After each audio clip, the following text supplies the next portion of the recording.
So one of the very interesting things about Boulder, I was born in upstate New York, and my family moved here in 1962 when I was 11 years old. And Boulder then was about 30,000 people, including the University of Colorado. Boulder is now 100,000 plus people. It is the third most expensive city in the United States, I believe, trailing only San Francisco and Manhattan. I guess Manhattan's a city. And one of the questions would be, why would a place like Boulder be so valuable? And this morning I ran into an old high school friend who lives here and then actually inherited a small property, almost a 70-year-old house on a half an acre. And he had an offer for it last Christmas for $1.6 million, and those buyers would have then torn the old house down. So his half-acre lot here in Boulder is worth $1.6 million. I looked at a very nice home up on the hill here yesterday that they wanted $5.5 million for, and it wasn't that big. It did have a very nice view. So the question is, what is it about Boulder, Colorado? Is it the setting, which is incredible?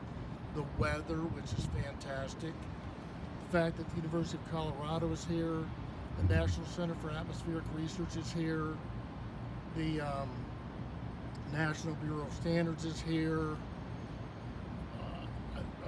IBM moved outside of town in the early 1970s, there's a lot of high-end employment here. Maybe it's all of that, but those same characteristics that influence Boulder influence all real estate, including wherever all of you are from. It's interesting that the textbook that I want to use in the class is called The Principles of Real Estate. And the only true principles, there are probably a lot of you know there are design principles, the principle of repetition and other things. There are principles of economics. There really aren't real estate principles until you get into real estate value. And there are 10 or 11 specific principles, and a principle is defined as a fundamental law. I like that law, a fundamental law.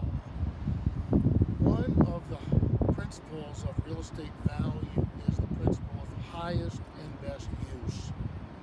And in real estate, in order to be the highest best use of a piece of property, it has to be a use that is legal, it has to be physically possible, it has to be financially feasible. I can't just go out in the middle of a farm field and build a Hilton hotel.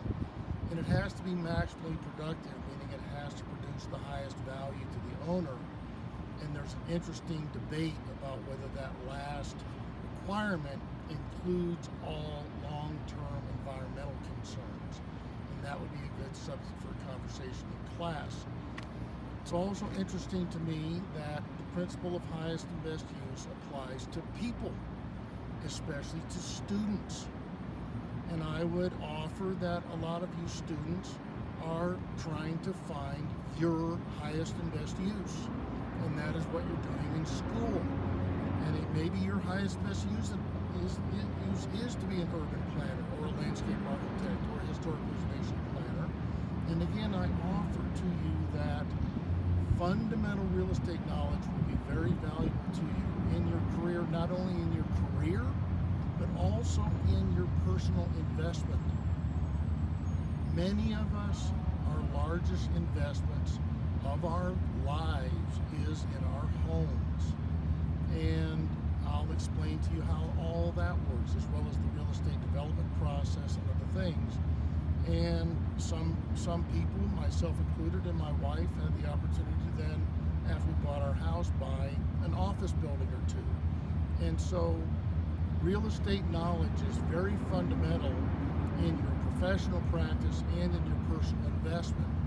Now behind me over here, look right down here, is called the Pearl Street Mall in downtown Boulder, Colorado. That was Pearl Street. It was closed, I believe, in the 1970s.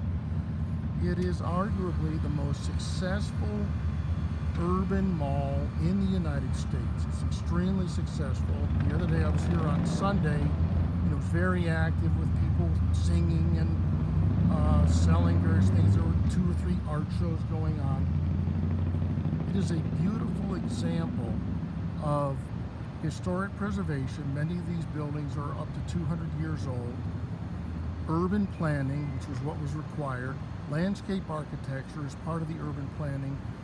And also public-private cooperative working together. Is that the Boulder government is known to be, let's say, persnickety. And they were very cautious with how this project came together. And then, of course, the thing that makes it work is that all these buildings, it is about a 10 or 11 block long mall. All the buildings are rented. They produce income that supports the entire mall itself. So it's a beautiful example of urban planning, landscape architecture, and historic preservation at its best. I'm gonna stop talking now and hopefully splice in some of the video from Sunday that'll show all of you all the mall, and hope that this discussion will be helpful in terms of encouraging you to take this class and read the syllabus and talk to some of the counselors about the opportunity to learn about real estate. Thank you.